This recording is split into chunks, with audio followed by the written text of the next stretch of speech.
So on behalf of the organizing committee, I take the privilege to invite Professor M. V. Reddy Garu, who will handle session 6 on 3D printing for 3 T's, that is teaching, training and treatment in orthopedics. Let me introduce sir to you now. Professor M. V. Reddy sir completed his MBBS from Kakatiya Medical College in 1983, MS Ortho from Gandhi Medical College in 1987, and hand surgery from Stanley Medical College, Chennai in 1990. He worked as an assistant professor at Gandhi Medical College from 1996 to 2006, associate professor at Kamineni Medical College from 2006 to 2010, and professor at Kamineni Medical College from 2010 to 2016. You are unable to see the PPT, sir. PPT? No, continue. Presently, he is working as consultant hand surgeon, Sunshine Hospital, director of DNB Ortho Teaching Program, director clinical research, Sunshine Hospital, Secunderabad. Sir has many awards to his credit. He was awarded Johnson & Johnson Fellowship of IOA in 1990, Wockhardt Fellowship in Hand Surgery by Bombay Orthopedic Society in 1992, Gold Medal twice for Best Paper presented at State Conference, Millennium Best Paper Award 2000 at Zonal Conference. Sir presented papers in various national and international conferences and published more than 15 papers in national and international journals. He delivered guest lectures in state and national CME and conferences. He conducted various workshops in hand surgery and guided more than 20 PG students. I welcome you, sir, and hand over the session to you for the presentation. You made sir as a co-host? Yes, sir, I made, sir. You stop sharing and give to sir. Yes, sir.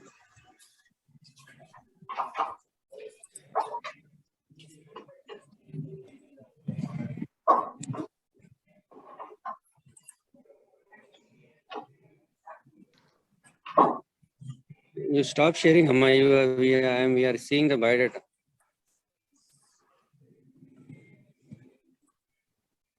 Yeah. Sir, I am taking leave, sir. I am Professor M. V. Reddy, sir. Yeah. Yes, sir. Thanks, Sweta, and thanks, Professor Shivaram Krishna, for inviting me to share my, I won't say it's a lecture, share my experience and then the thoughts and the applications of the 3D printing, which we were trying to use it in our medical faculty. I think you all know probably in 2014, when the patents, most of them patents expired, the 3D printers have become affordable. So I bought my first 3D printer in 2015 and tried to learn to make 3D printed models and then try to learn how to apply them in the medical field. So since the last 6 years, we have been working on the 3D printing and then the models we make out of them, especially in orthopedics, and then see where we can use them and then how we can get benefited out of this new technology. So I'll be sharing my experience of this 3D printing and how we were able to use it for teaching, training, and also for some amount of research. And I'll also update you, like what is the latest understanding of the international level. So where are we in this 3D printing? So sometimes every new technology, when it comes into existence, there's a lot of hype initially that that it's a game changer. It's going to change the way we think, and it is a disruptive technology. But slowly over a period of time, as the people start using it and come to know about the benefits and then the demerits of it, then the indications boils down to certain levels, and then you'll have a plateau where there'll be some definitive indications where 3D printing can be used. Some areas where you have an option, and some areas it's more of a hype. So we have still not reached to the final stage of the exact application of 3D printing, because a lot of people are still experimenting in different areas, in different types. So I'll just update you to what is our experience and to what level the present state of understanding is there as far as 3D printing is concerned, especially in relation to orthopedics. Now, why I was talking more 3D printing in relation to orthopedics is orthopedics mainly deals with bones, and it's easy to print a solid bone with a 3D printing machine than printing soft tissues like muscles and other things. So that the applications of 3D printing are mostly in orthopedics and dental surgery. To a little extent in plastic and craniofacial surgeries have also come, but again, it's related to bone. So I'll just share my experiences, and then at the end of the lecture, you can have your questions. I'll be able to answer all the questions. Sir, I'm sharing my screen, sir, now, sir.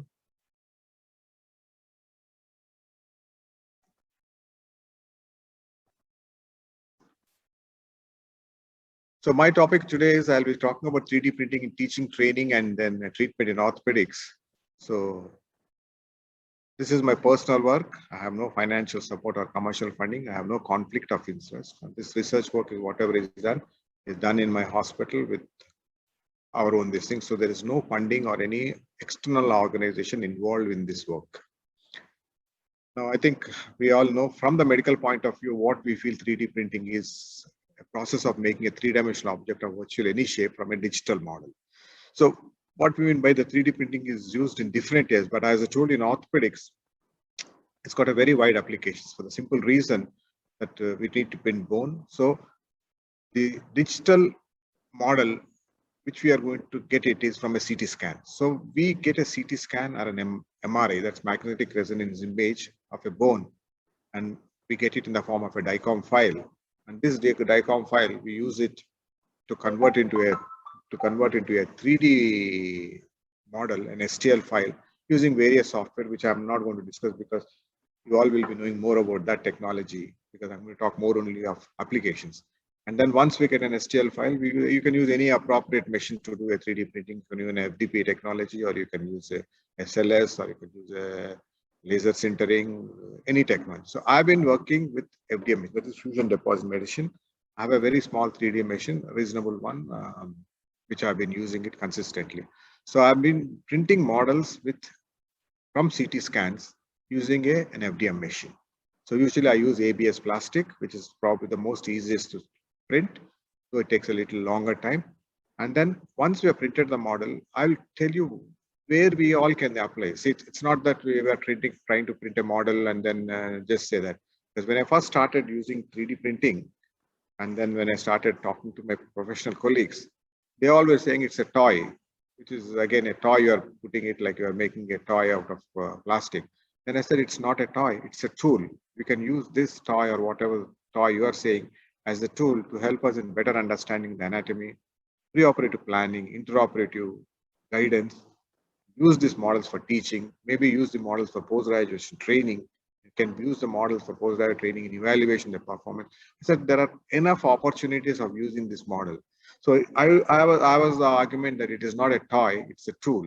So then they started realizing that yes, it is a tool, and then we started printing it and try to apply it in various applications to see where best we can use this model to enhance our understanding of the knowledge, help the training the next generation, and finally help us to get better outcomes in the patient's treatment.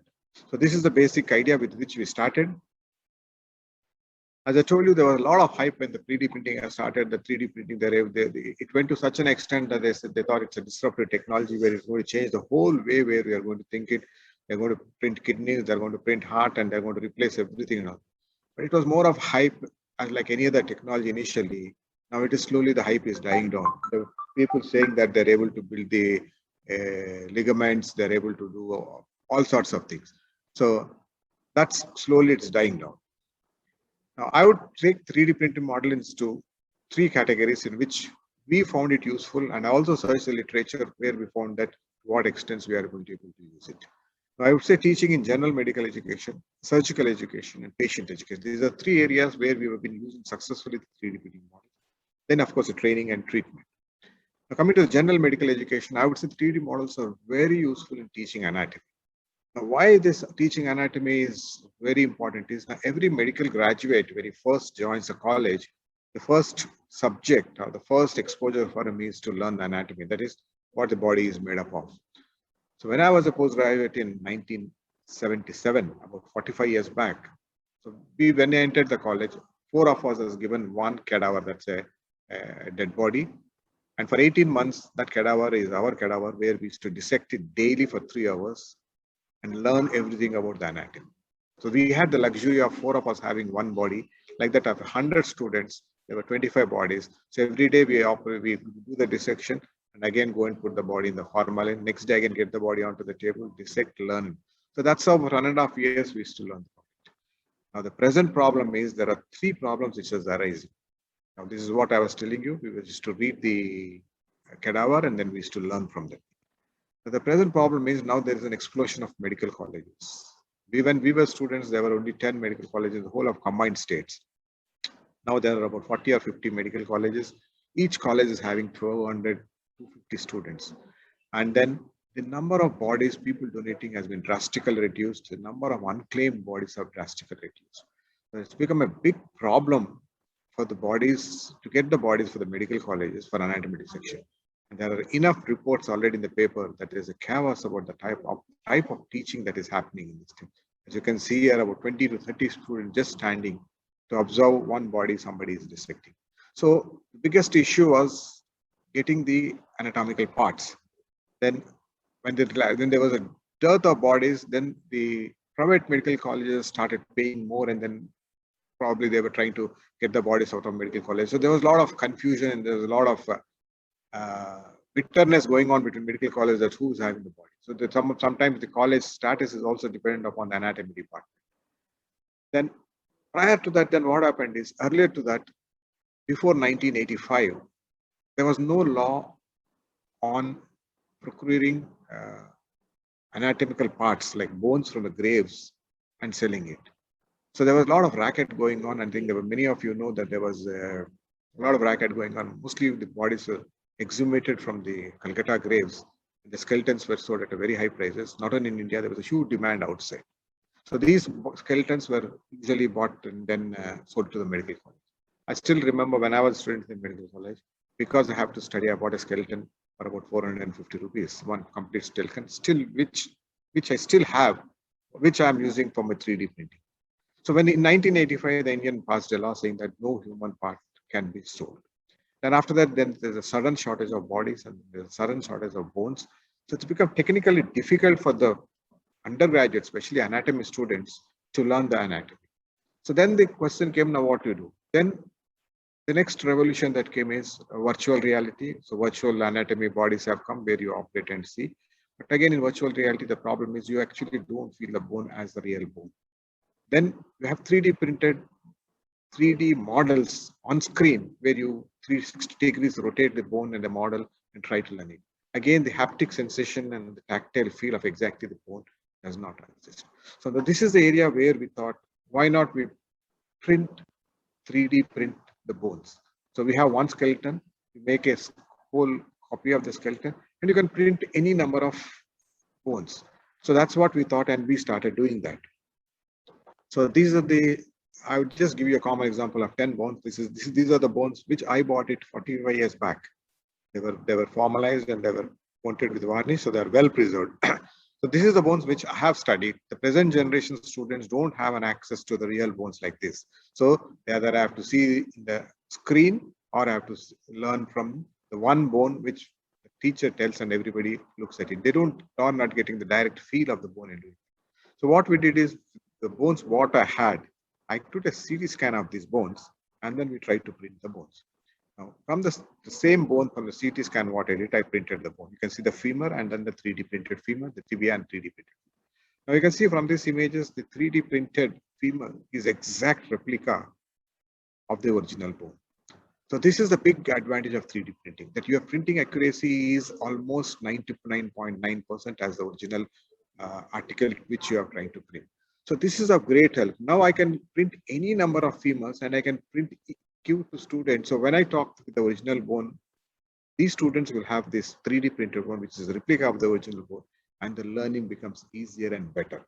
Similarly, the other bones which are printed, I'm just trying to show the photographs. They almost look the same. You can see them, the size, even the irregular bones like clavicle, even the cuboid bones like talus, navicular, and even the small bones like finger bones. So everything the 3D printed is an exact replica of the original.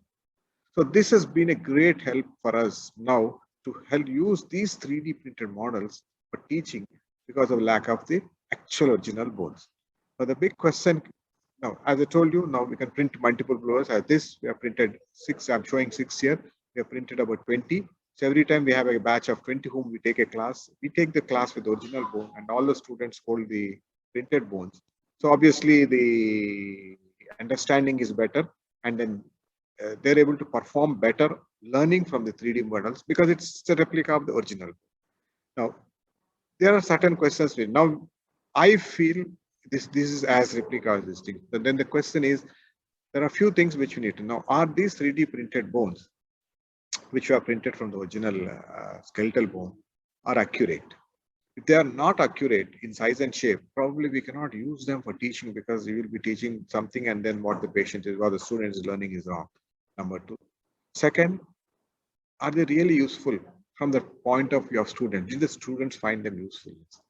Three, did it make a difference in their understanding and answering questions when we are giving 3D models and teaching them or showing them on a 2D screen? So these are the few questions which we know. So we try to conduct some surveys and we try to search literature and find out whether these 3D printed bone models from the original bone do really help in medical education. Now, we found that the 3D printing displays, the models, they're hygienic, easy to store. As I told you, it's very difficult to store the original bone because over a period of time it decomposes. The biggest advantage is you can duplicate any number. Number three, it's cheap. We don't need to buy the real skeleton. First of all, the real skeletons are not available and it's a real skeleton. And there are no legal or ethical issues. Like if you want to get an ethical skeleton, you need to get a permission from the police department and the person who's selling needs to get a permission. There's a huge process in it. Only medical colleges can get it. If an individual wants to buy a skeleton, he cannot buy a skeleton as of now with the laws existing. So all these issues can be solved if you have a plasticized bone, 3D printed from the original bone, which is exact replica. So first thing what we need to do, what we thought is let's do an experiment to see whether these 3D printer models are accurate. If they're not accurate, as I told you. So what we did is we took this standard, we have certain standard morphometric measurements of each bone. And then, so what we did is we measured the actual bone and we measured the printed bone. So this is called an osteometric board where we are trying to measure the actual bone and the printed bone. So this will give us the length of the bone. Then we used a scientific Mitutoyo caliper, digital caliper, to see the diameter, the thickness of all the bones which were printed. So we took measurements of all the original bone and the printed bone, and we did all the inter-observer, intra-observer variations and all those things. And then as you can see here again, the original bone, what we can see here is there, and it is 58.78, and this is just marginal difference, and this is 44.94. It is so there's a difference of 0.1 mm difference is there, not a significant difference. So after doing all the measurement analysis, we found that the 3D models are very accurate. The overall difference is about 0.4 mm, which is probably not significant as far as the teaching is concerned because they're exactly the same. So they're almost 98.9% or 99% accurate as original. So this satisfied our criteria. Yes, the 3D printing model can be used for teaching. Then we thought, okay, we started giving to students the 3D printed models and we started teaching anatomy on them.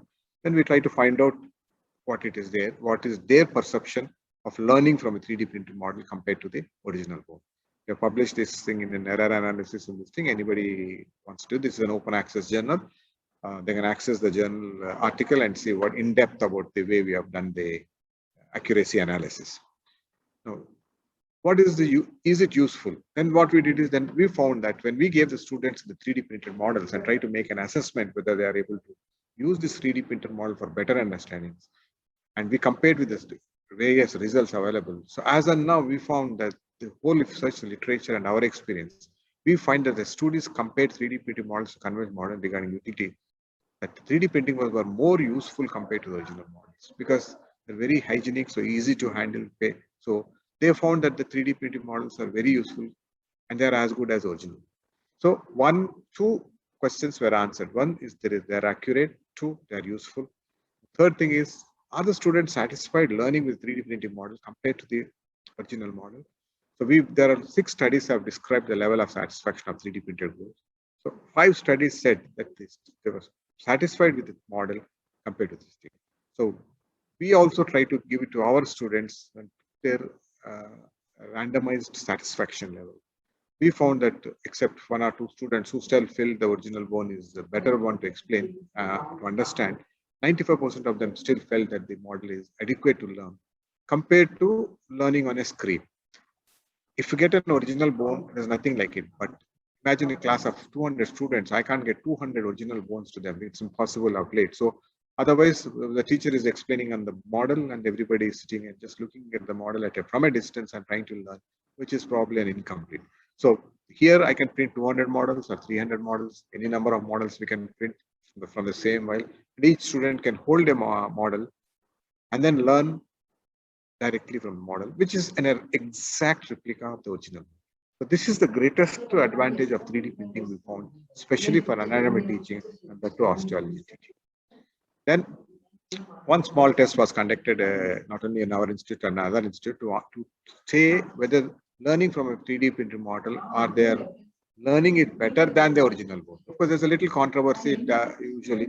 We didn't find much difference between learning from original bones, but few papers have found that the answering time and understanding of the anatomy with the 3D printed model, they found it better than the original bone. But we don't aspire to that. I feel if the 3D printed model, learning from it, if it is as good as the original model, I think that's the best thing that will help the students. Because original model is original model, but still if you can compare the 3D printing model and learning from it as good as the original model, it solves a lot of problems and it's a great help for the undergraduate teaching. Now, in conclusion, what we found in the general medical is it is feasible to use the product with high fidelity model. That means you can produce an accurate model of the original bone. They impart knowledge to the student and augment their interest in learning. So once every student has a model in his hand and like a bone, so their understanding is better, their tactile perception is there, then visually they are able to see close quarters. And then ultimately they feel that the interest is more rather than a routine class, somebody talking at dais with one model and everybody sitting down and learn. So they can be replicated in large numbers, as I told you. So every student can have one model and learn it. And then again, they can be reserved and then the next batch can be used. So slowly over a period of time, probably we may not be dependent on the actual bone from the cadavers or from the dead bodies, as these are very hygienic, easy to maintain and very effective in teaching and easy to print, and any number can be printed from a single file. Like it's not that you need to do every time again a scan and all those things. Now this is what we found in a basic medical education. Now coming to the postgraduate medical education, which is at a higher level. So postgraduate medical education, especially in orthopedics, again, as I told you, we've been mostly with bones. So the whole of orthopedics is bones and surgery on the bones. So we feel that in higher medical education, especially in orthopedics postgraduation, 3D models are very useful. Now I will tell you where we are. So they give a better understanding of the pathology. Like in a postgraduate, you need to understand not only the anatomy, you need to understand the fracture, pattern of the fracture, the displacement that happen in the fragments, how to get them back into position, how to put a plate, where to put a plate. All these things theoretically they learn, and then they learn when the surgeon operates, seeing them on the table. But practically, they will not be getting an access to doing what the surgeon is doing, because we don't allow students to operate on patients, they only assist us. So if you have a 3D printed model, they'll have a better access of understanding the fracture. In fact, they can do a mock surgery on the model because it is safe, reliable, they can afford to make mistakes and then learn better. So this is what we thought. So why not we make 3D printing models and use these models to help the postgraduates to better understand the pathology, better understand the fracture, learn surgery by operating on this, that is simulation surgery, and then try to translate that simulation surgery, what they have done in this model, into actual surgery when they pass out or when they assist us. So this is what we thought was the most useful area, and then we try to do that. So medical imaging as the most important tool in orthopedics, as I told you. So I will take you now to happens. So earlier, the whole of the orthopedics postgraduate training was dependent on the X-rays. We used to teach them with the plain X-rays. And then to understand the three-dimensional displacement of a fracture in a plain X-ray is very difficult, so the student has to imagine. Then when the CT scan came in 1972, then we had 3 sections, coronal, axial, sagittal section. So the understanding of the fracture pattern became better and easier for postgrad from a CT scan. And then came the 3D CT scan reconstruction. So they, from the same sections, they were able to make this thing. But again, this 3D CT scan, the student is able to see the three-dimensional displacement of the fracture, but again, he's seeing it on a 2D screen. So still there is some conceptual misunderstanding in trying to exactly knowing the displacement. Then of course in 14 and 15, now from the same CT scan from which we made a 3D model, we do a 3D printed model. And once we have 3D printed model, it's like a toy giving to a student. Now we can just hold the model, he can rotate it whenever he wants, he can see from the top, he can see from the side. So he can understand in which way the fracture has gone through, which fragment has gone down, which fragments to be elevated. So the virtual understanding has become much easier compared to the earlier understanding of the fracture patterns depending on this thing. Now, this is what I was trying to tell you. This is the 3D models and this is the model water. Now we applied this 3D printing model to our students to see whether these models are useful for their understanding of the pathology. Now I'll give you a simple example. We have proximal tibia, that is the leg bone, the upper end of the leg bone. When it is fractured, so we classify into 6 types. That's one what we call the Schwarzkopf classification of type 1 to type 6. And this fracture classification is based on the 3-dimensional displacement of the fragment. So earlier when we used to teach the student with this diagram of type fractures, they used to partially understand and then partially they don't understand. Like if I say the posterior fragment or a posterior medial fragment is depressed in type 4, he doesn't understand where this posterior and posterior medial fragment is depressed, because that is how the classifications are made based on their senior's understanding. So for a senior like me, I can understand the classification very easy because I've been operating on this thing for this thing. For a student, for understanding type 1 and type 3, what is the difference based on the 3-dimensional displacement, it is becoming difficult. So what we did is we printed 3D models of all types of fracture, and now the student has 6 3D fractures and 6 3D printed models. So he can see the model and he can understand better the displacement of the fracture. So the classification has become easier. So after learning the classification from 3D printed model, next, when we gave the same patient the X-ray and a CT scan to classify the fracture, they were able to classify more accurately and better because now they are able to translate their understanding of the 3D printing model into the actual real scenario of looking at it. Because every time when we operate on a patient, we don't have 3D models. We operate on the patient based on the X-ray and a CT scan. So after learning the classification, after learning the displacement, after learning the fracture patterns from a 3D printed model, when the student is given the actual X-ray of a next patient or a CT scan, he is able to make a much better diagnosis and a much better classification of the fracture because he has a conceptual understanding of the 3D printing. This we found to be very useful. So what we did is all the fracture patterns available are described in the orthopedics. So we are making a model, almost 90% we have done. So we are going to have a fracture models library. So the student can go to the library and read all the fracture models. And once he has learned it, next time whenever he sees a fracture in the outpatient department, it becomes much easier for him to have a classification and an understanding of the fracture pattern. So this is one area where we found it very useful for a postgraduate training. Similarly, I'll tell you this is another area where there is a pelvis bone and there is a defect in the cup, that what we call an acetabulum. So this is called Paproc's classification of 6 types. Very difficult to understand what he's trying to tell you. So what we did is we made a model of all the classification. Like type 1, we made a model of pelvis. This is type 2, this is type 3, type 4, type 5, and type 6. Now, once the student has a classification on a paper and he has a model in his hand, now the same thing he's able to understand better, because as you can see in the diagrams, they have given 2 different views to understand the pattern. But it's difficult, even for me at my level, it's difficult to understand what he's trying to tell in this classification. But when you have a model and you say this is type A, this is how the defect is, the understanding becomes much easier. So 3D models in this complex abnormal anatomy, where they need to understand better, models have given a much greater understanding. So this helped not only postgraduates, a junior level orthopedic surgeon who's just passed out or with 5 years of experience. So for them, these complex anatomy and surgeries are difficult to understand. So these 3D printed models are of a great help to them. So we found them to be very useful. Similarly, a child with a dislocated hip, there are a lot of things trying to explain. We try to explain to the student, this is called the tri-radiate cortex because there are 3 pieces. So on a 2D diagram or or an image on a screen, you are not able to explain to them what exactly is striated cartilage, what is the shallow, what is the angles. So once I have a 3D printed model, I can tell them that this is the head which is in the acetabulum, this is the head which is gone out of the acetabulum. So it becomes much easier to explain to them what we are trying to teach theoretically. Similarly, so that's the area where teaching we found it more.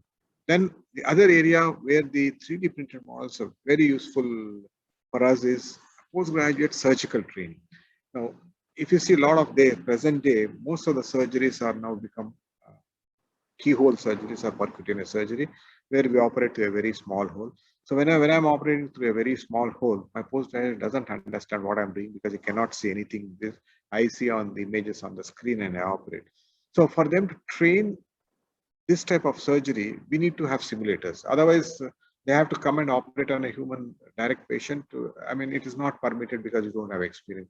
And then you are not able to learn better because you are not able to see what I'm doing.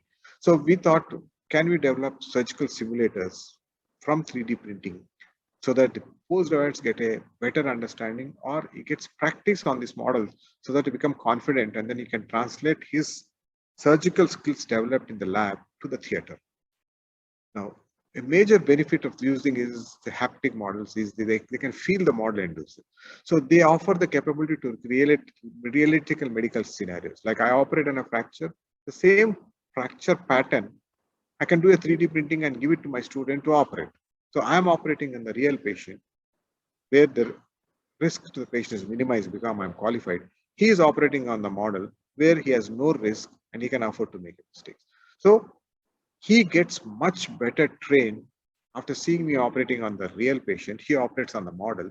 So it's as good as he operating on the patient. Indirectly, that's what I would say. So this is the greatest advantage what we found it. So surgical stimulators allow the opportunity to become more proficient in surgical procedures. Training residents on the bench stimulators, this allows the transfer of skill to the operating room. Now, I'll tell you a simple example. So this is a scaphoid fracture. We do something called as a mini open fixation for the scaphoid fracture, where I make a small opening skin. Then I pass a wire. This wire which I passed is again seen in the image intensifier, that is an X-ray. Then I drill over it and I pass a screw and fix it. So when I operate on this patient, my postgraduate does not learn anything except do it, but he does not learn the complications and the intricacies associated with the show. So we thought if you can develop a 3D printed model of this wrist and give it to the postgraduates, so probably they will be able to practice on it, and then that can be translated. So what we did is the same patient's CT scan, we post printed all the carpal bones, metacarpal bones, and then we made a wrist. And as I told you from the earlier studies, we were sure that the 3D printed models are as accurate as original model. Then we printed the wrist, and then this is the complete wrist, carpals, and the metacarpal bones, which we have printed first. Then we printed a from the same CT scan. I think there's a lot of disturbance. I think something needs to be muted. Somebody is talking in the background. Hello. So from the same CT scan of the patient, we made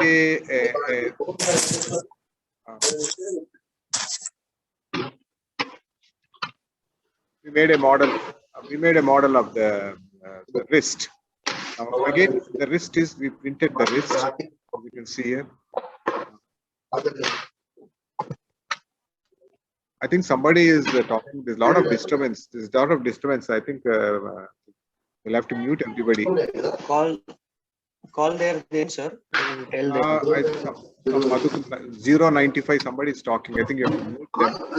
Madhukar Samatha. Mayur.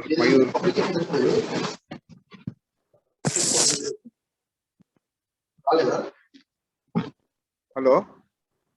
The control will be with you. You can mute him. No, I don't think so. I can mute them. I think the host has to mute them because there's a lot of sound coming behind them. I think somebody is traveling around. Sir, just call their name, and his name is Madhukar Samasam. Yeah. And then So Mayur is, I think Mayur, you can mute your mic, Mayur. I am suggesting you, sir. Hello.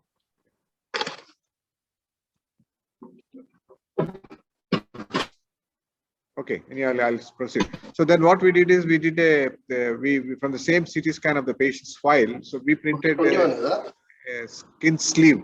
Now you can see this. This is the wrist which we have printed, but this is a hollow wrist. So this is a hollow wrist.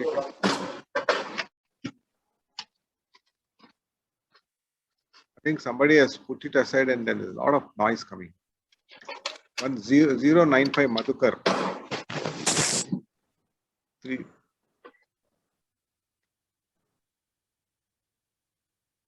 Yeah. So we printed the skin, which is, as you can see, the skin. This is a hollow skin. And what we did is we put the skeleton into the hollow skin, and then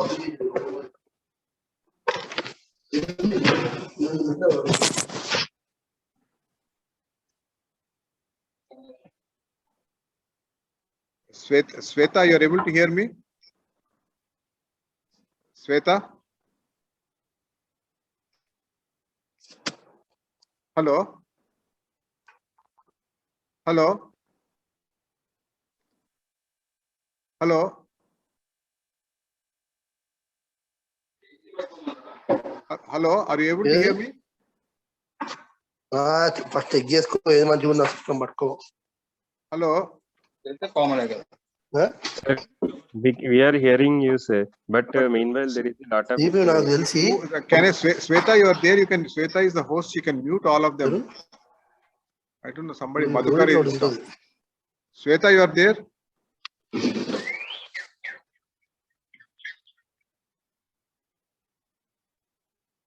అరే generals ఉంది కదా, generals, conference, patents అయిపోయింది, patents sponsored అయిపోయింది, consulting అయిపోయింది, books published కావాలి. ఏది books active movies organise.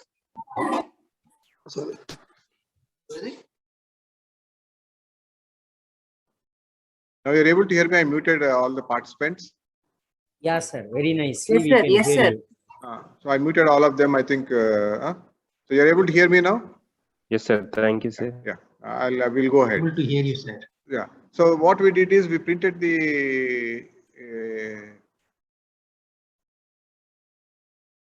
model, and then we put the model, the bones into that sleeve what we printed, and then we poured silicone into that sleeve so that it becomes these things, and then the sleeve is removed, cut and removed. Now I have a silicone model with the wrist inside, which is not seen. And then this silicone, why we chose a silicone model is, now silicone model, we need to have a wrist which is flexible. Otherwise, it doesn't reflect the normal wrist what we have. So you can see this silicone model is flexible, like a wrist I'm able to do. So now I've created a model which is flexible, looks just like the normal wrist. And then there are all bones inside which are not seen through the silicone model, and their bones are exact replica of the same bones. So now I've created a wrist, and this wrist has the same fracture which I have operated. Now I have a model with the same fracture, and this model with this looks same like a wrist. So then we thought whether this model, it's this pure postgrad has to operate, he should be able to see the bones in the image intensifier as what I have seen. So this is the normal wrist, and this is how it looks. And the same person's fracture, this is the fracture which he has, this is the fracture what is seen. From the CT scan, we printed the model, and this is the model which looks under the X-ray. Now, as you can see here, my hand and wrist which we made is an exact replica of the hand and wrist which is there. At the same time, the inside, the bones in the what is seen here is an exact replica here. So then we thought, okay, now we'll give this model to the students to operate, and he has seen me operating. So I asked him to do the same type of surgery. So he took the model. First, he got an X-ray done, and he knew that there's a fracture there. Then this is the model, and then he saw the fracture pattern on in the theater in Siam. Then, like me, he tried to pass a guide wire, and you can see he has passed a guide wire. And when he was passing a guide wire, we took his experience. He said that passing a guide wire, he found it similar and same like passing a guide wire in a normal bone. So his haptic sensation was very normal. Now, so he was able to successfully pass a guide wire like me, and then he was able to pass the screw like me. So he has done the surgery on this model, and after seeing me doing the same surgery, same type of bone in the actual patient. So it's as good as he operating on the patient. Finally, when I compare, this is my screw, what I put it, and the screw, what he has put it is this thing. So ultimately, he has done as good as me. So this has given a lot of confidence to him, saying that, sir, I could have put a screw as good as you. So he is given a confidence. Now he is confident that tomorrow, when he is an orthopedic surgeon, he can confidently do this. So this type of simulation surgery, it's not possible in any other way, because we need to print the pathology of the individual patient. So that can be possible only with 3D printing. So we thought we will do this. Now we want to extend it to other bones. Now we have printed the whole hand now.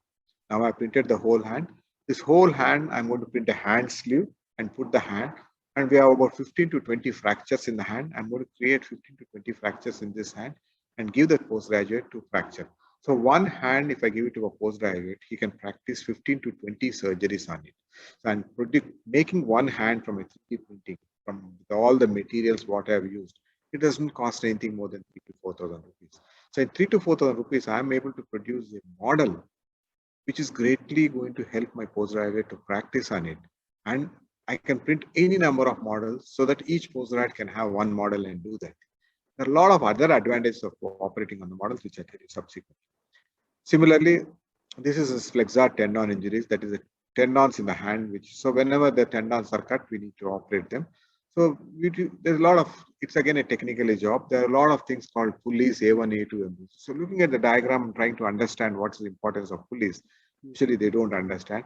So again, from this and this bones, this pulleys and this tendon, we did a 3D printing. So we did a 3D printing of all the bones. Then we used a 4 mm silastic rod, which are usually available as a tendon because it has to glide. So we made a flexor tendon model. So why this is important is we used to conduct a flexor tendon model workshops 15 years back. When I first conducted my flexor tendon workshop for my postgraduate, so we went to the anatomy department, we took the dead body, we opened the tendons, cut one tendon, and asked each students to repair. Now, that chance is lost because we no more have enough bodies to teach the postgraduate. The next is 5 years back. The next option is we used to conduct a flexor tendon workshops on porcine pig leg. Now, this is the porcine leg from which we used to extract the tendon, and then this tendon we used to cut and make the student operate. So there were a lot of legal issues with this, because to get these porcine legs for 20 to 30 people, so we need to get the permission from the protection against criminal, PETA, and we need to get a permission from the government. And there are a lot of issues in disposing this organic material after doing surgery, and then it is not hygienic. So there were a lot of discomfort, but still we had no choice. So the last workshop in 2017, which I conducted for about 40 students on this porcine model. So we had to ask one big company who have permission to get this porcine model, very expensive. So we conducted that and that thing. So now we want to eliminate all these things. Now I have a 3D printed model with a silastic rod. This silastic rod and this flexor tendon are same in consistency, elasticity, and everything. So the student is given this model, he can cut the tendon wherever he wants, and he can operate and show me. And once he is not happy, he can remove the silastic rod, put another silastic rod, and again cut it wherever you want. So the same model, the bones remaining the same. By replacing the silastic rod, the student can practice any number of times the flexor tendon repair. So the last workshop which we conducted with the silastic rods was so useful for the students, so hygienic. So they were able to operate, each one was able to operate 2 to 3 times and trying to do that. So this is again a simulation surgery for a postgraduate, which is probably very useful. Now these are the applications of simulation surgery for postgraduate training. I'm only talking about orthopedic. Similarly, in every branch, they are trying to use these 3D printing models to make simulation models so that the postgraduate gets trained on these things, so that he gets so well trained that he translates his training from this table to the operating theater successfully, thereby making minimum mistakes. He can make any number of mistakes here. He can cut it, and if his repair is not good, he can remove it and do it again, which we cannot do it. So finally, then similarly, we made models for the leg to do certain type of surgeries, and we conducted a course. Then this is another area. Now this is called the temporal bone. A lot of these ENT surgeons, they need to dissect this bone to learn these things. So earlier, these bones, they used to get it from mortuary, that is from the forensic department. Of late, it has become very difficult to get these bones. So this is how they used to use microscopes and learn on these things. This is a temporal bone. Now there's no way you can get a temporal bone.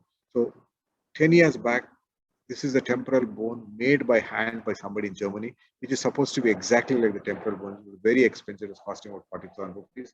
But it was not practical. And then it was not mimicking exactly like this thing. So now what we did is, from this temporal bone, we did a CT scan and we printed a temporal bone. This temporal bone, what we printed from the CT scan, is exact replica of the temporal bone. And here, instead of ABS, we used wood plast. So the feel when you drill this and try to learn is exactly like the temporal bone. So now we have replaced the cadaver or this mortuary temporal bones, and then we can use, and this can be printed any number of times. You don't need any permission from the government to conduct a workshop. So again, you can print a 3D model from a temporal bone from a CT scan of a patient. So not only this, an abnormal temporal bone also can be printed from the CT scan of an abnormal patient. So the students can also learn on trying to learn the anatomy and an abnormal bone also, which is not possible in the real scenario.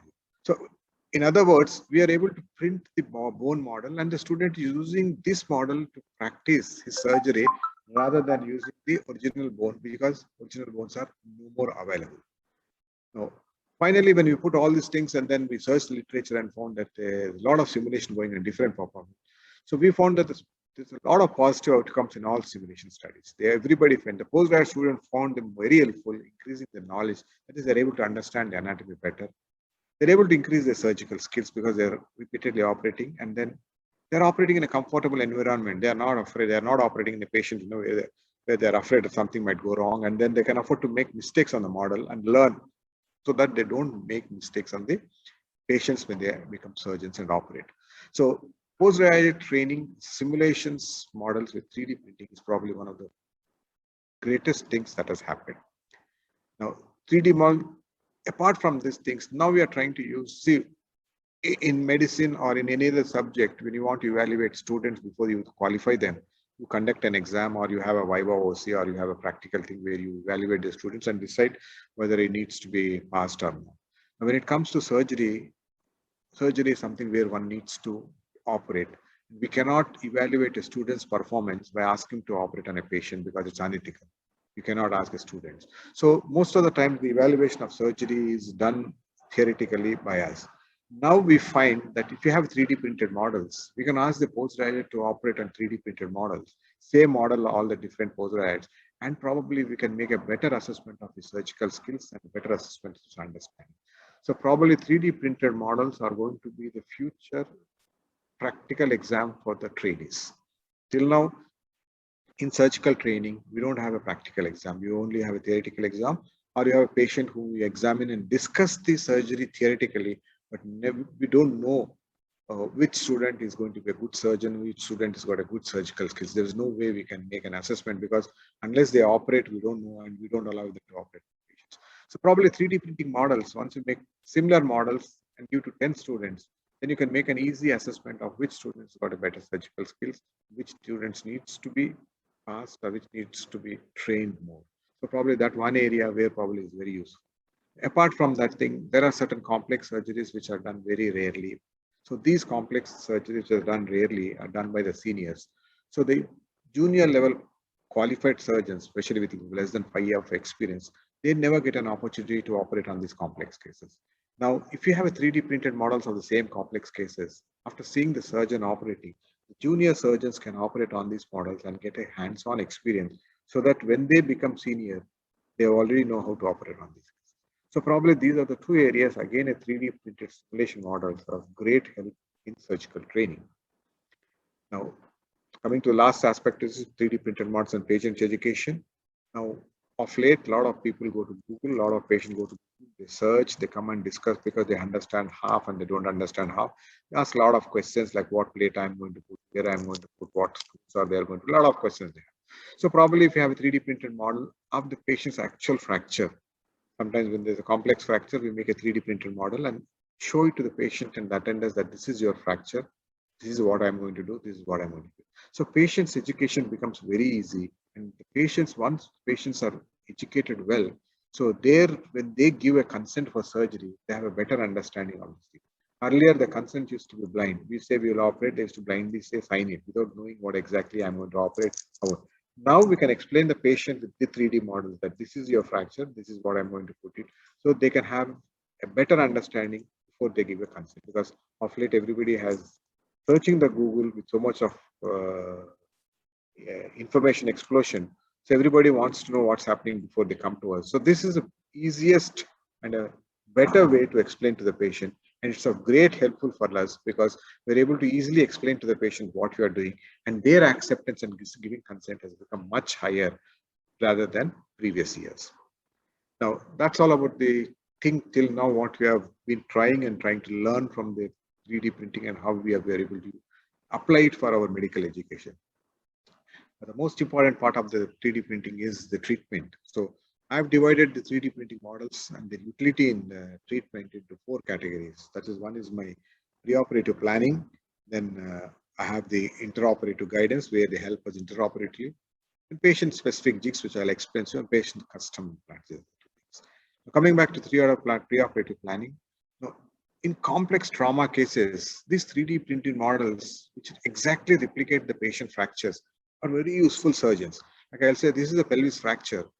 If I see from the X-ray, I cannot make out much of it. But if I have a 3D printed model, I know where the fracture is, how much the head has gone inside, where the fragments are displaced. I can rotate the model and I'll see. So on the model, I'll decide preoperatively, okay, I'm going to pull this fragment here, put this fragment out there, I'm going to put one plate here. Now this is broken here, I'm going to put one more plate here. Now this is here, I'm going to put one screw here. So preoperatively on the model, I'll decide what needs to be done, because in the model, I can see the whole fracture pattern. Actually, when I operate, the whole bone is covered with the skin and muscle, so I can't see where which fragment is. So we go by some landmarks. So mostly we call it as an indirect reduction, we open. So to do an indirect reduction, if I have a model, before only if I've decided which fragment, how to move, my life becomes very easy. So I don't say routine, every fracture, we need a 3D printed model to make a preoperative planning. In a complex fractures like this, models are of great help in preoperative planning, exactly what I'm going to do. Now the same thing what I've told you, with such a complex thing, I've decided to put a plate here. So what I've decided I could translate very easily on the operating table to the patient. Now, same way in complex abnormal anatomy is there, sometimes planning. I'll show you one example. Now this is a replacement which is done, and the replacement has failed. The cup has gone inside. I will not go into the details what happened. This is a CT scan I got it. Now from this CT scan, now I don't know whether the bone is here, there or not. What happened to the bone here? I have no idea. Even from the scan, I'm not able to make out. So what we did is we printed a 3D model of this patient. When you printed a 3D model of this patient, I know there's a big hole in the floor of the acetabulum. This defect, this size of the defect, I could not make out on any of my X-rays. A senior surgeon would have made, but a middle level person will not make. And when you operate and when you open it up and when you see suddenly this big defect, the whole plan of surgery changes. So you are not prepared for such thing. So by preoperatively printing this model, I know now there is a big defect there. So I'm mentally prepared what to do. I'm mentally prepared I need to put a bone graft there. So I'm mentally prepared to do this thing. So there was no surprise on me. So I operated on the same patient. I knew there was a defect. I put the defect, bone grafting, and use a different cup. I will not go into the detail. This is called porous coated, hydroxyapatite porous coated cup. Whenever there's a defect, we use this cup. This is expensive, not readily available. Since we know that there's a defect, we ordered it beforehand so that on the table, there is no surprise for us.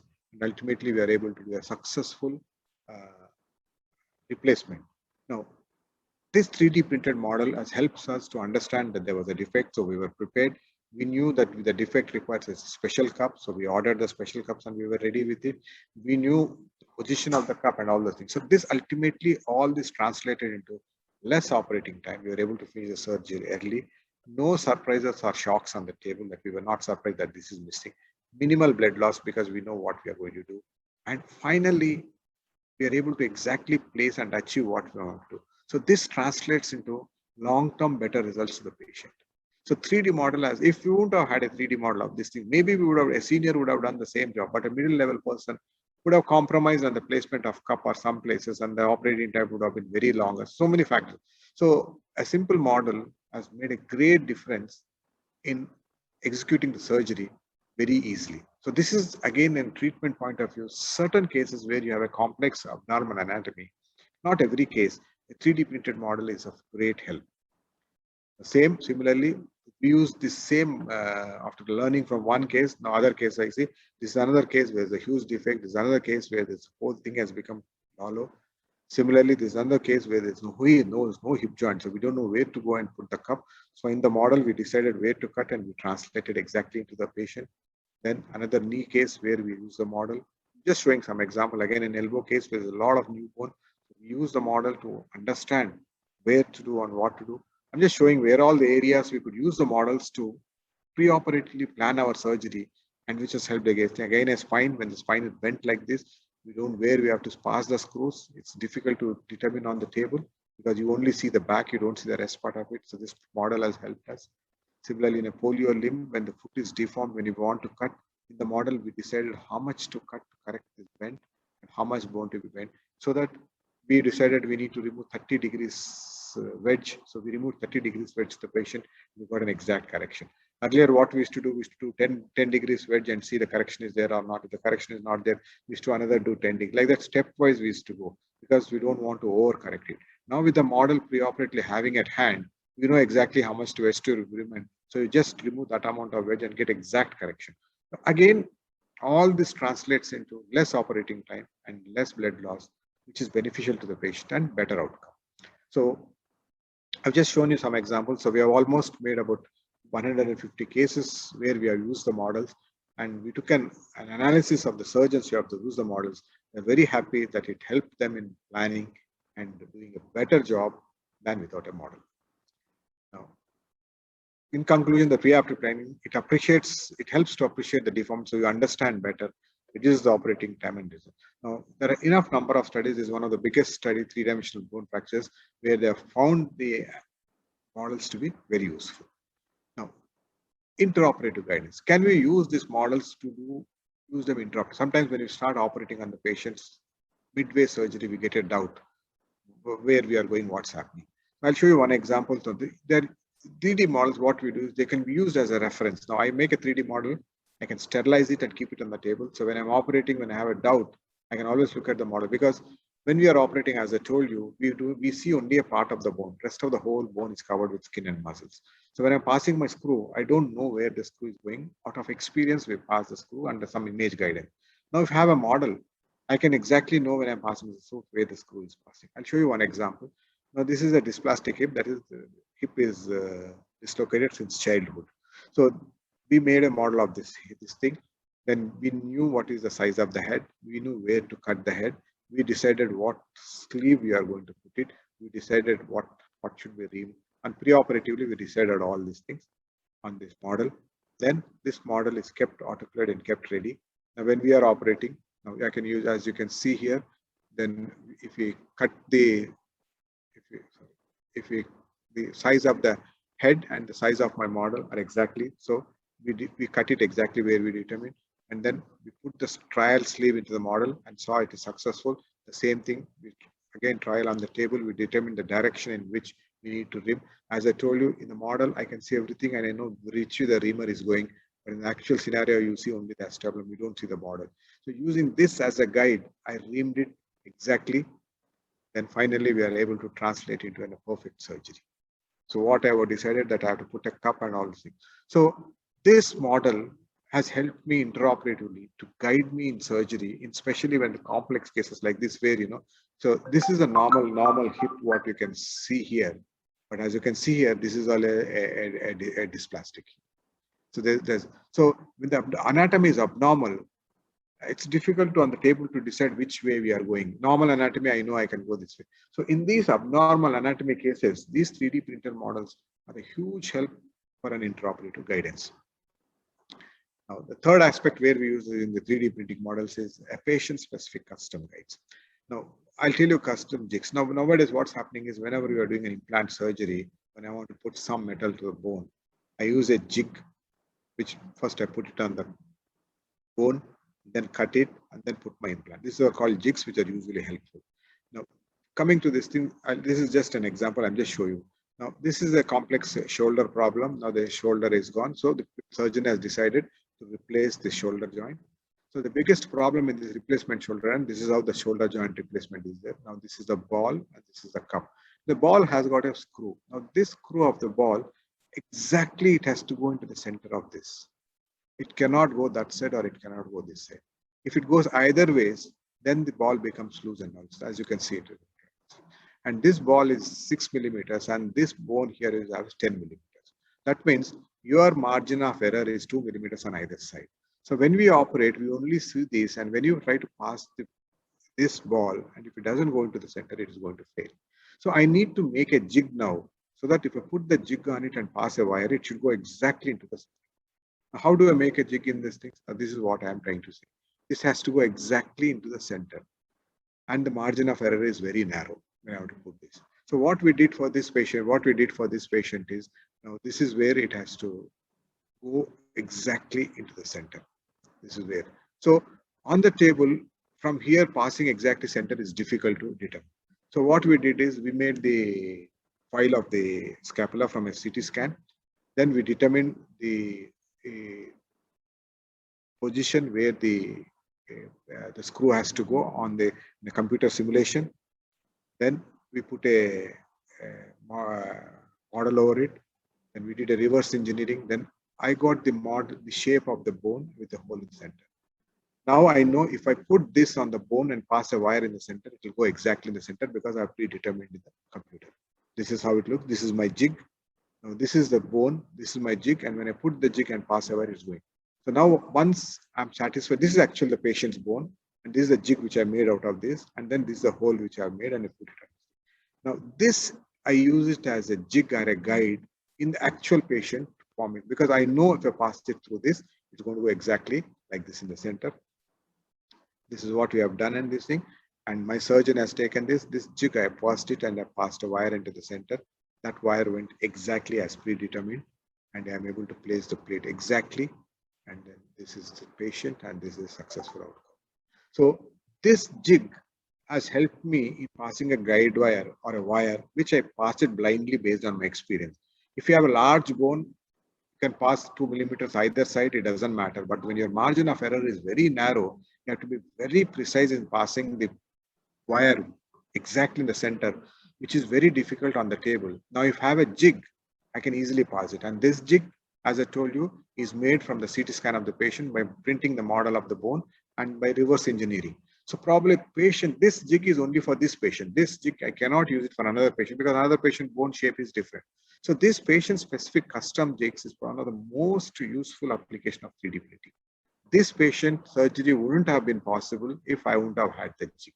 And what does it cost me to make the jig? Less than 1,000 rupees. Of course, it takes someone one day to make all the process. But so this is another greatest area. Earlier, they used to put this blindly by experience, and there used to be 30% failure in 1 month because it's not in the center and they have to reoperate and remove it. Now, after using patient-specific jigs, at least in the last 3 years, we didn't have even one failure of the implant. So that's a great advantage, and my surgeons are very comfortable. They just say, give me a jig, it reduces the time, and it's very easy to operate. So patient-specific custom jigs is another area where it's very, very useful. Now, this case we have already published. Anybody is interested can log on, this is again an open access journal. You can get into this journal and read more details of exactly how we made the jig. Now, the last area where we use 3D printing specific is the patient-specific custom implant. Now, we don't have much experience with this. Now we are trying to work out with the Osmania University Engineering Mechanical Department and DMRL to make the specific. Like sometimes when you have a tumor case, when you resect large amount of bone, you replace the large amount of bone with an implant, which is exactly the shape of the bone which you have resected. So that is called as a patient-specific implant. I don't have much experience. This is an area which is growing large. Probably in the next 2 years, we will be able to print patient-specific implant with the help of the university and the DMRL. Now, the other area where the 3D printing is useful is rehabilitation.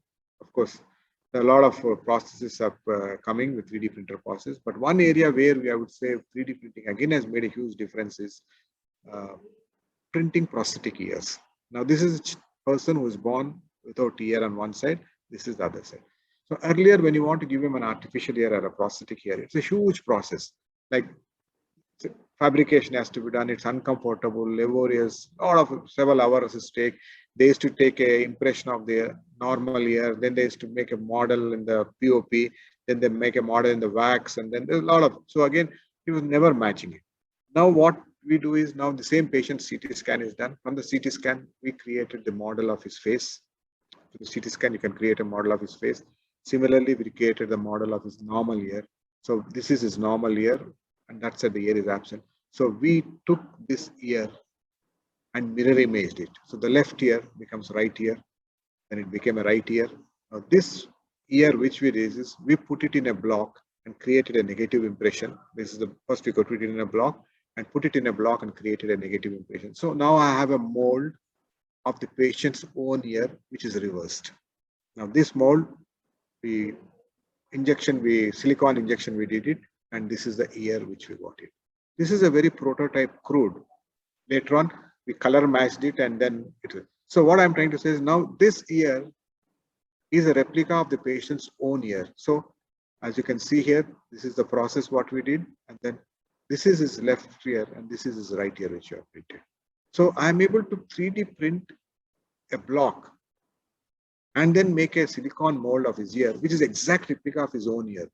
This is a crude prototype, so the color is not matching. Later on, we match the color. You can't make out a difference, the same thing. Now this ear, it can be just put with magnets on the other side, so it looks absolutely normal. So this is what we are trying to do that.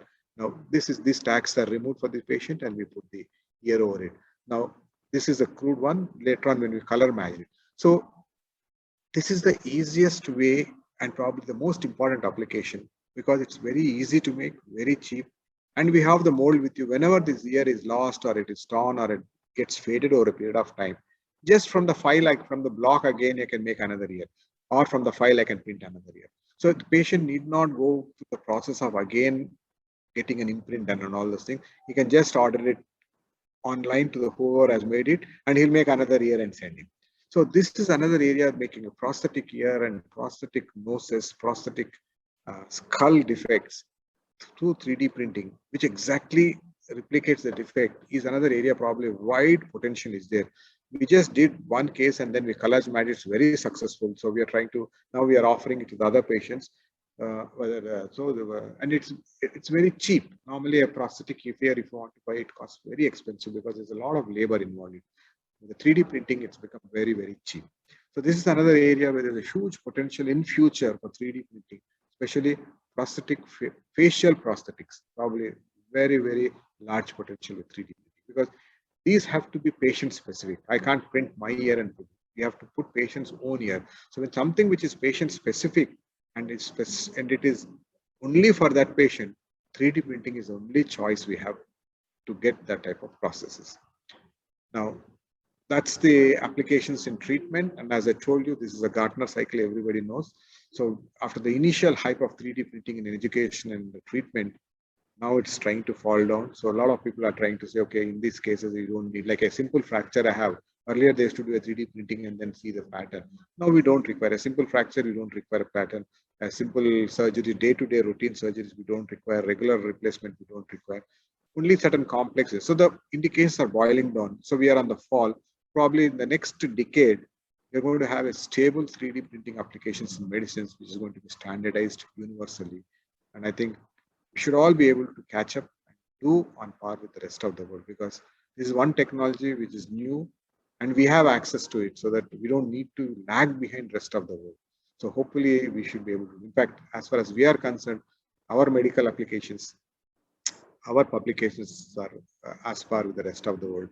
So that's the reason now we have tie up with university and we have tie up with everybody, so that we need to push it up more, so that we need to learn more, apply more 3D printing technology to benefit our patients. So there's a latest article and decided there's a little controversy whether we need 3D printing or not. Now it is an accepted norm. We have been advocating every corporate hospital, a bigger hospital where they have a big orthopedic unit, to have a 3D lab. Coming to the future, what we predict is now bioprinting is one area where there was a lot of hype that they're printing kidneys, they're printing bone. The problem with bioprinting is you can print an organ, but the organ has to function. So giving a function to the 3D printing organ is something which we are not able to achieve. I can print a kidney, but the kidney, when I put it, it should make urine out of the blood, which is not practical, possible as of now. So there are a lot of technical issues that are trying it out, but I don't say it is impossible. I'm not negative about it, but I'm seeing it takes probably a decade or two. At least I feel it takes 2 decades for us to print organs which can be used to patients to have a function. As of now, it's only experimental in animals, and these printed organs are not working more than a day or 2. So we need to have an organ which works lifetime. So giving a function to an organ is probably one area where we're not studying. So that is a reason where bone function is only weight bearing. So 3D printing of the bone probably is the one area which is going to get very large. So this is what we call as the scaffolds. So now what they are trying to do is, now bone is made of hydroxyapatite powder. So from the hydroxyapatite powder, you do a 3D printing of the bone. Then you add stem cells to it, and then you add BMP to it. Then it becomes a bone graft substitute. So the area where bioprinting or applications in implants of the material is concerned, probably bone is one area where 3D printing is going to rapidly come out with a synthetic bone graft. So we are also working on the synthetic bone graft. This is what I was trying to tell you. You make a bone out of scaffold material. So hydroxyapatite nano powder is available. The only thing is that we don't have printers which will print this. Again, we were talking to the University, Osmania University, whether we can print with hydroxyapatite powder and laser sintering. If we can print with that, then I can add bone stem cells, which can easily culture, and then BMP, that is a growth factor. Then it becomes an alternative to synthetic bone. Because now when you have large bone defects, we don't have an alternative. We are using cadaver, that is dead body bones, as to fill up the defects. There are a lot of legal issues with it and a lot of complications with it. So if you can print a synthetic bone, an artificial synthetic bone, again, that will be a big in our technology. This, say, synthetic bone, probably it's a matter of 4 or 5 years, we're going to have a breakthrough. And I think we should also try and do a synthetic bone. We have started it. Hopefully we will be successful. Now, this is all the understanding of what I have in my applications of 3D printing in education and treatment. I hope I could explain to you in a reasonable language like what applications we have. Now it's open for discussion. Anybody who wants to have any questions, I think do that. Thank you, sir, for such an elaborative session on applications of 3D printing in orthopedics with various practical case studies. And I hope all the participants have immensely benefited from the session. Thank you so much, sir. Yeah. Now I think it's open for discussion. Anybody Yes, has any queries regarding anything, the printing, the methodology, the technology, the applications, legal and ethical issues. I have 15-20 minutes. We can have a good discussion on it.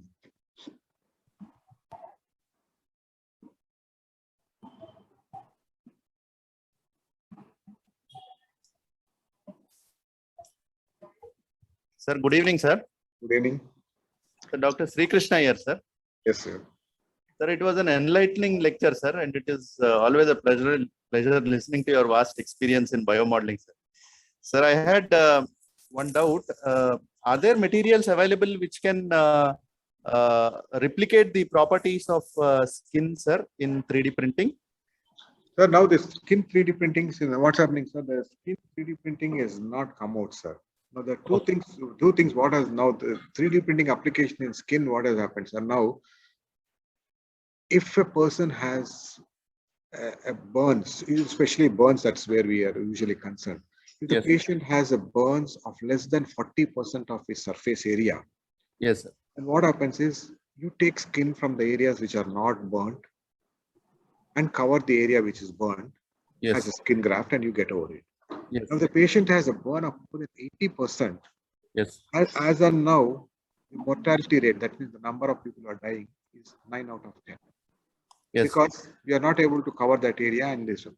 So now what they are doing is, now with the remaining 10% skin what they have, Yes. a few centimeters of skin is taken and they are rapidly culturing skin cells in the laboratory. Okay. After culturing the skin cells in the laboratory, these skin cells are put into the extruder, Okay. and the extruder comes and lays on the patient's skin layer by layer, one after the, so that the limited cells are distributed evenly, widely over the whole body area. Okay, sir. How we put plastic is printed on that. We have a platform on which is put it. Here the platform is patient hand, and the 3D machine comes over it through the nozzle. They're putting skin cells randomly. Right. So that with limited skin, and these skin cells put randomly, they multiply and grow on the skin and cover it up. If I have to put skin cells, I will not be able to put it so perfectly. So that is one experiment where they are doing, that is laying of the skin cells over the burnt area using an extruder. Right. So this area probably one area which is rapidly developing. Right. Now, I wanted to ask, is there any material, an inanimate material, sir, which can replicate the elasticity of skin? Maybe just for, like studying, maybe for studying No, or for preparing No, surgery? no, sir. Now we don't have any inanimate, any synthetic material which can replace these things. Now, Right. so now again, as I said, when you have 80% of the burns, by the time Yes, cells take culture and get back, it takes 3 weeks. In Yes. these 3 weeks, this area which is exposed, if it gets infected, is going to die. Right. So now what we do is we cover this area with collagen. Okay. Collagen again is a naturally occurring. We take the Right. collagen from the pigs. Right. And this collagen is placed over it. This collagen acts like an artificial skin for 2 Okay. weeks. Okay. Then it peels off. By the time you get your cultured cells and put it. So by this, 60% mortality patients, 60% burns patients are effectively being saved now. Okay. Earlier, beyond 40, it used to be always a query. We still not got the technology. Yes. The problem is now abroad, the incidence of burns is very low. So Okay. they do every possible thing to save even that patient. Here we are so overburdened with burns for various reasons. Yes. So that's a problem for us. Right. Sir, you were saying about 3D printing of tendons and ligaments. Yes. So they are printed using which material, sir? No, that's what now Protein. as of now the 3D printing and materials, they have some sort of see the ligaments and tendons. What they require is now they require elasticity. That means Yes, they sir. should be able to stretch to a certain extent and recoil Yes. back to original level. Exactly. So that's why now they were trying to use some newer materials, and people who are printing tendons or putting these things, they are not revealing what they are doing material. Okay. They are Okay. not revealing how the technology is there. They are Okay. not revealing what binding material they are using. They are not Okay. telling us.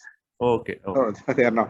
Absolutely Right. nobody is telling us. In Right. fact, they have printed a synthetic bone also. They have printed. They Yes, say sir. we use this.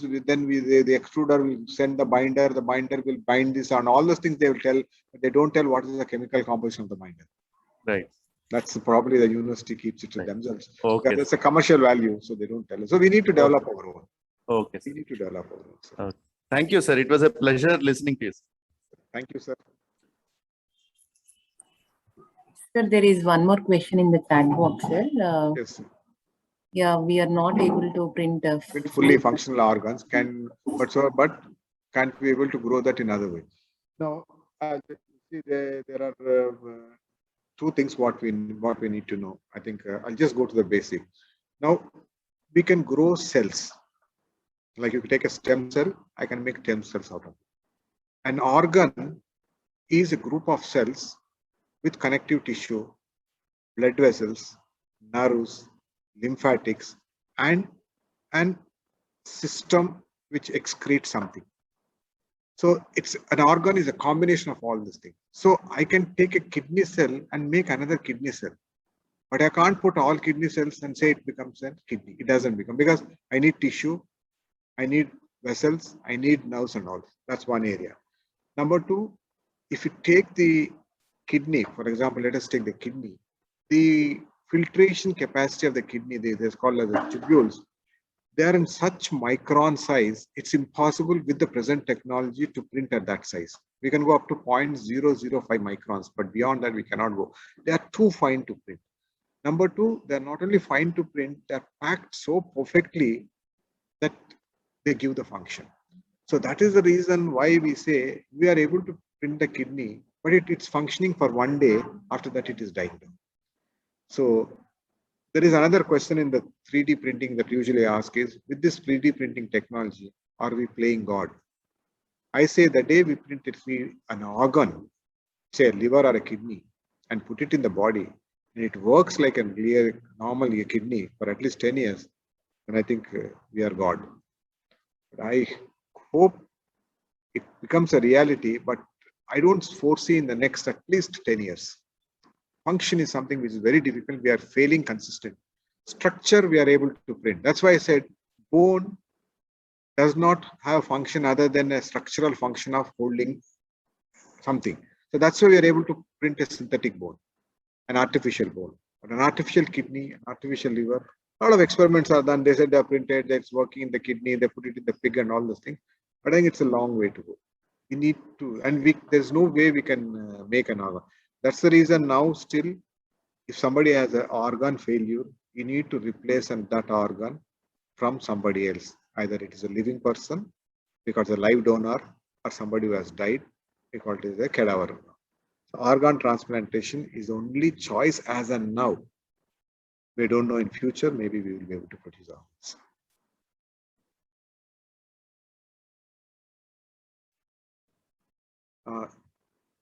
If somebody is asking what is the material used to make the substitute for the fractured bone in bone sending operation, will it not be infected anywhere in the body? So as I told you, if you are going to substitute the bone for the fracture in the body, what we use the hydroxyapatite. Hydroxyapatite is chemically similar to the bone. So we use a hydroxyapatite. So like hydroxyapatite or the plate, anything we put it, everything is prone for infection like anything else in the body.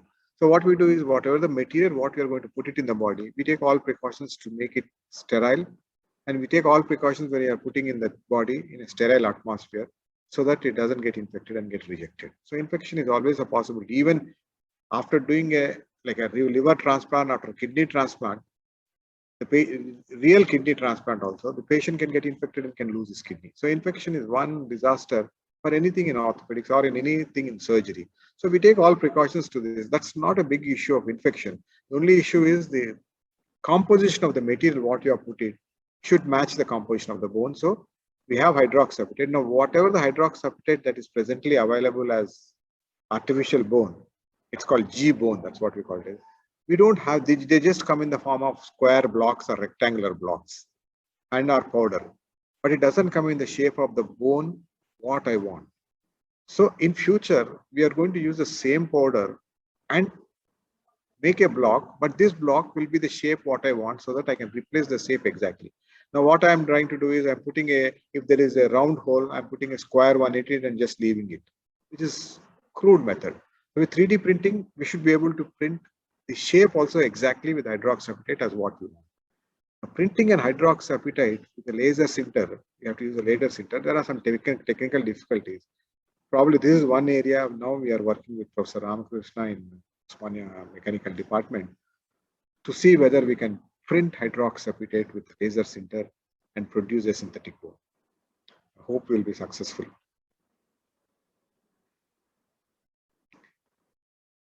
Now, another question is, sir, a patient suffering with ankylosing, which is the best treatment for ball and socket joint to replace the original hip for surgery without any infection? See, as I told you, in an ankylosing spondylitis, the biggest problem is the bones are all fused. Now, when the bones are fused, the problem is you don't know where your joint is. So, as I showed in my ankylosing spondylitis case, so it's very difficult on the table to determine where to put the joint because everything is one mass. So, this 3D printing model, preoperatively we'll assess where to put the model, and same thing we translate in it. Now we have a lot of, they're called dual mobility total hip replacement, they're called dual mobility cups. That means it's a new technology. And then they are ceramic and ceramic. That is, the head is ceramic and the socket is ceramic. So this type of implants are supposed to last for 25 years. So that is the best implant. Only thing is that it costs about 4 to 5 lakh rupees for each hip joint. And these, once we do that, then we put bone cement to fix it. So these bone cement, what we fix it, we add antibiotic to the bone cement and fix it. This is called antibiotic impregnated bone cement. So once you put an antibiotic impregnated bone cement in a dual mobility ceramic and ceramic cup, you will not have infection and they last 25 years. That's the best option of treatment, provided patient can afford it. One hip costs about 5 lakh rupees. So 2 hips means 10 lakhs, 2 knees means another 10 lakhs. So it's about 30-40 lakhs. So for one patient to become mobile, it's a little expensive, but we have an answer.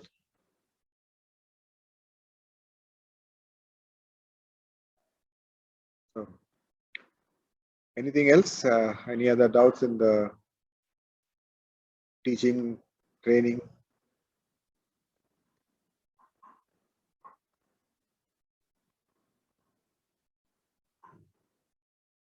So there is one more question, sir. yeah.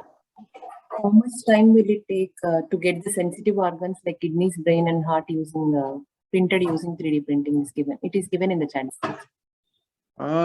As I told you now, as of now, if you the printing of the organs, I would say at least I will not see in my lifetime. That's what I would say. So maybe 2 decades.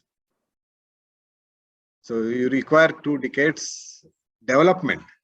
See, printing may not take much. Printing, if you want to print a kidney, you can print it in 24 hours. But to develop a technology where you can print a kidney which functions, maybe my personal experience with the available literature, with the available experimentation that's going on, not less than 15 to 20 years.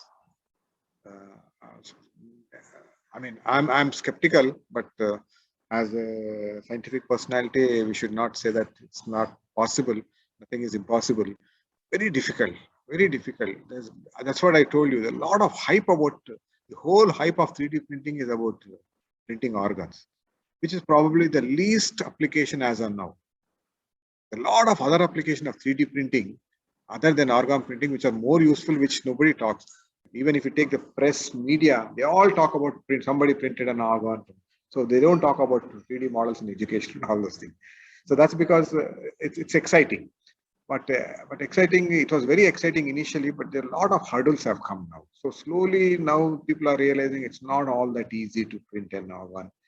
Because the other thing I'll tell you, once the organ is printed, within 1 hour, the organ needs to get its blood supply. That means the moment you print the organ, within 1 hour or 2 hours, the organ needs to be implanted into the body. So that means the patient should be operated ready, then you transplant it. That's another area which is very difficult. So you can't print in the lab and transport it so, I mean, accurately. It's not impossible. So that's why what they're trying to do is now they're trying to do it on experimental on animals, pigs, and all those things. Then they do it.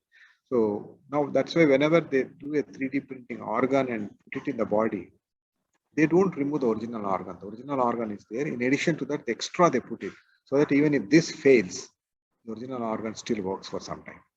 So maybe 2 decades, we should see some progress in that. But at least in the next decade, there won't be any, I mean, applications, human applications of bioprinting, difficult. There's a lot of understanding, a lot of collaboration is required between the medical personnel and the technology. So, and medical personnel, as usual, don't have much time to spare so much for the technology. That's why slowly it's going on. A lot of doctors don't spend time and talk to technology, how the kidney is there, what. So, and other side, they don't have so much of insight into the function. You might know the structure. Function is something which is difficult to get it in a 3D printed model. That's what I look at it as. Okay, I think that satisfies that answer.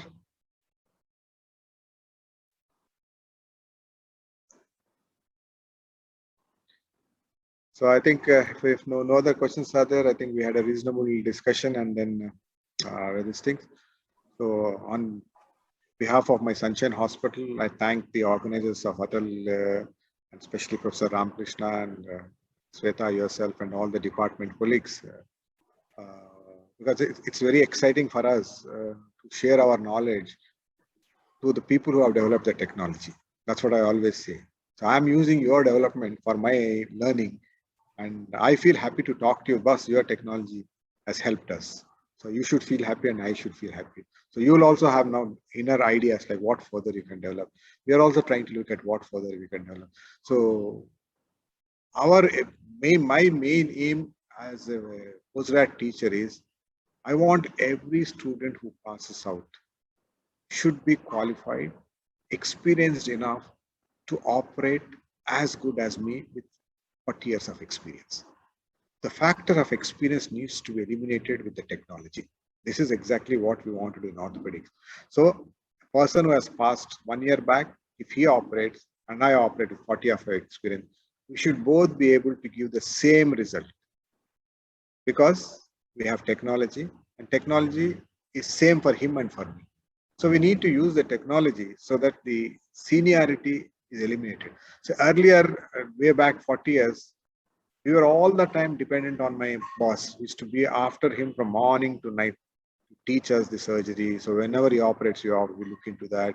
So he shouts and then we used to bear everything just because we need to learn from him. Now that needs to be eliminated. We need to make surgical learning in the lab, which is as good as learning in the theater, so that you directly translate this guy after passing the exam as a good and efficient surgeon. I think it's not possible, at least in orthopedics, it is possible to 90% of the extent. So we have started in our hospital. So my postgrads are getting trained on these 3D printed models. And then they get very excited when they operate and then see that their results are at least 90% as what I do. So that gives a lot of confidence to the postgrad also. I think this is what impacted. I've been talking in my conferences and telling everybody, please have 3D lab, make models. You operate on the patient, leave it. The file is there. Make a model. Let the student operate sometime and come and show you that he has done an operation. This is what it is. Then you tell him where he went wrong, so that you don't make mistake on the patients. You can afford to make mistake on the model. That's our philosophy. I think it's more of a letter of philosophy.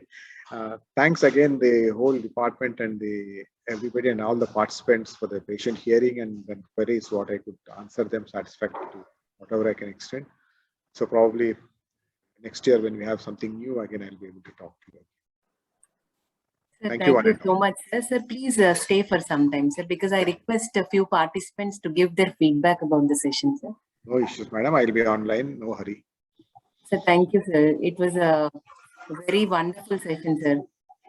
Even the last year also, you had come, you gave a very wonderful session. This year, now actually, now we are concentrating more on, I'm more interested now in my students, the next generation, I would say. Yes. I would say sometimes I'm selfish because if I make a bad surgeons, so they will operate on me and then spoil my hip. So I don't want them to spoil my hip. So I want them to learn good surgery so that I am safe in their hands. I always tell my PGs, I will have to be safe in your hands. So please learn better. That's what I always say. I request at least few participants to give their feedback.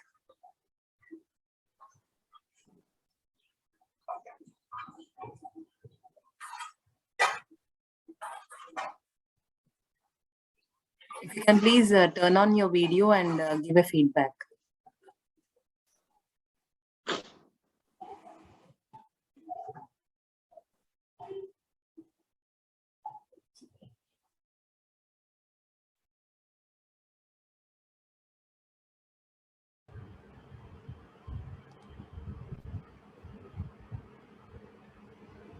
Good morning, sir. Morning.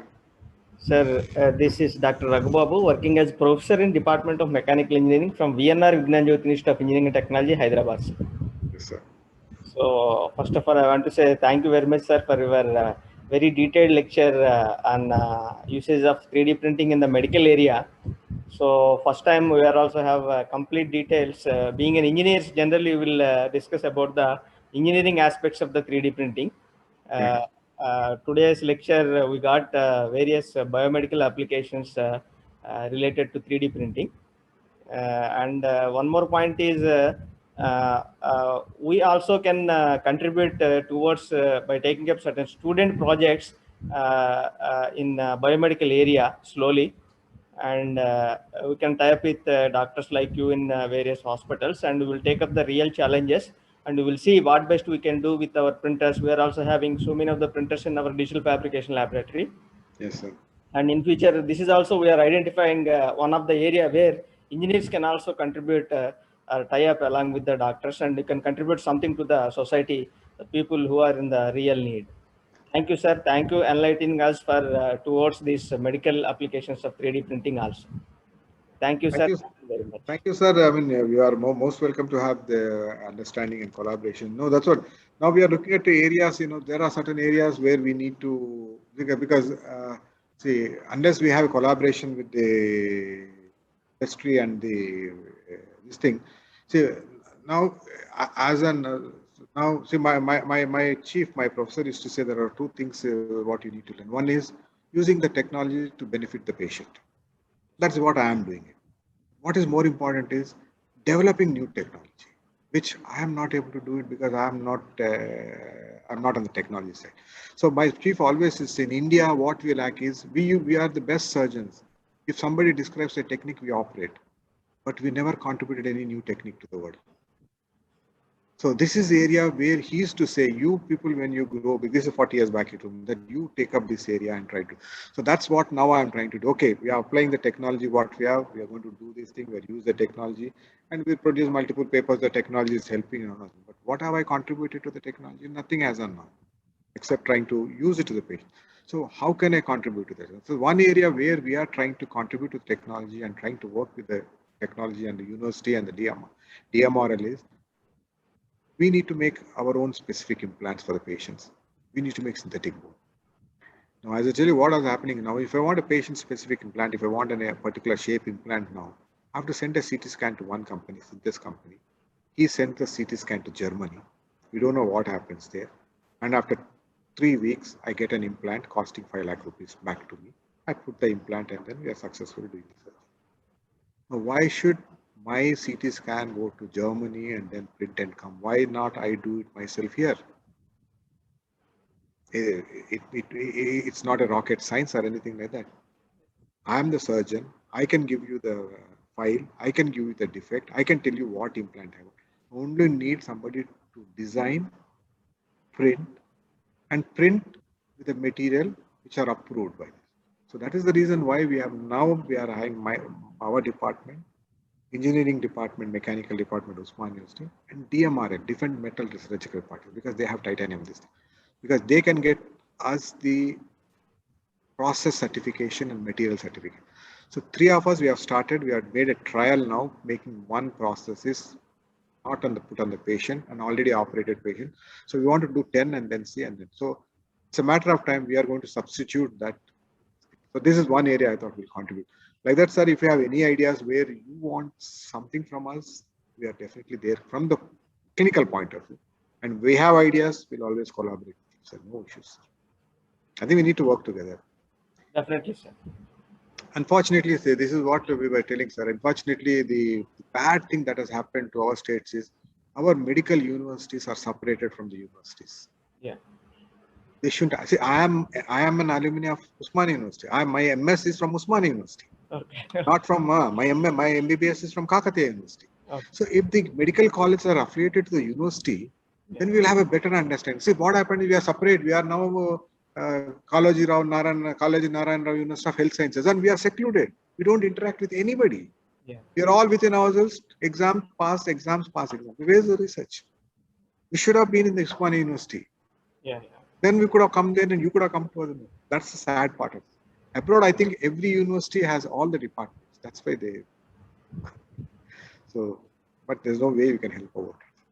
Thank you, sir. Thank you, sir. Thank you very much, sir.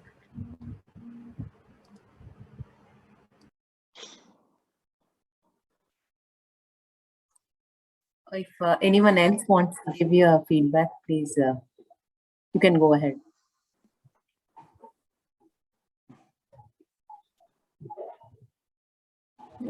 Sir, there is so much feedback in the chat box, actually. Yeah, I think I think they're all written. Again, I thank one and all for all the interest shown, and I mean, as a teacher, I feel very happy even if one person gets satisfied and learns 1 point. I mean, basically that's what I like. So I think it's nearing 11 also. So we'll conclude the session. So I thank once again the participants, the Professor Sivaram Krishna, and all the people of the Department of Mechanical Engineering for sharing these things. So probably in future also, I'll try to interact more with the industry. Now, what I think is that one last thing what I want to say is now my hospital has got a fantastic robo, so to do a replacement of the knee. So now we have 2 robos. What each robo costs about 10 crores. So now the biggest question is, it is not robotic surgery. We call it as a robotic assisted surgery. So it assists me in surgery. It doesn't do the surgery all by its own. So it helps me. In 1 year, we found that the robotic surgery results compared to the senior most surgeon, the Guru Reddy of our hospital is operating, are on par. Our robotic is about 10 times better results outcome. So that's a huge thing. So that means tomorrow anybody wants to have a replacement. If you have a robo, it's going to do better than the senior most person is going to do the replacements. Again, the same philosophy. The experience and seniority should get eliminated by technology. That's the motto I always say. So that uniformly everybody gets the same fantastic result, irrespective of what is his experience or how many years post his MS. That technology will take care. So next time, probably next year, I'll be talking more about the robos and medical aspect. Again, there's a lot of hype in robos and medical aspect. Now there are a lot of practical utilities. Fantastic robo, we have fantastic results. So that probably the next, in case if you have Atal in Usmania, I'll talk to you about the robos and how they're helping us in better outcomes to the patients. So again, thanks once again, one and all. Okay. I think we'll close the session here, madam. Yes, sir. Thank you so much, sir. And we look forward for more sessions from you, sir, in the future. Thank you, madam. So I'll leave the meeting. Yes, sir. Thank you so much, sir.